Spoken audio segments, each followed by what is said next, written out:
പോർച്ചുഗലായിരുന്നു സെമിഫൈനലിൽ ഫ്രാൻസിന്റെ എതിരാളികൾ.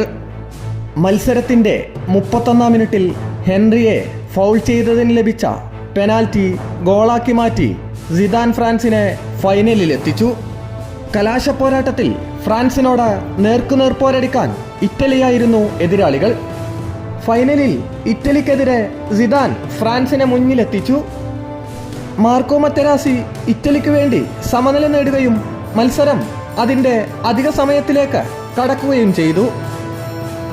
സിദാന്റെ മനോഹരമായ ഹെഡറിന് മുന്നിൽ ഇറ്റാലിയൻ ഗോൾ കീപ്പർ ബഫൺ അത്ഭുതമെന്ന് പറയും വിധം രക്ഷകനായി. കളിയുടെ 110-ാം മിനിറ്റിൽ ആരും പ്രതീക്ഷിക്കാത്ത സമയത്ത് ഫുട്ബോൾ ലോകത്തെ ഞെട്ടിച്ചുകൊണ്ട് സിദാനെ ചൊടിപ്പിച്ച മറ്റെറാസിയുടെ മോശമായ സംസാരത്തിന് അയാളുടെ നെഞ്ചിൽ തലകൊണ്ടിടിച്ചായിരുന്നു സിദാൻ പ്രതികരിച്ചത്. ലോകകപ്പിൽ 2ാം കിരീടം നേടുക എന്ന ഫ്രഞ്ച് പടയുടെ സ്വപ്നത്തിന് കൂടുതൽ ദൂരമുണ്ടായിരുന്നില്ല. സിദാൻ റെഡ് കാർഡ് വാങ്ങി പുറത്താവുകയും തുടർന്ന് പെനാൽറ്റി ഷൂട്ടൌട്ടിൽ 2ാം കിരീടം നേടുക എന്ന ഫ്രാൻസിന്റെ സ്വപ്നം തകർന്നടിഞ്ഞു.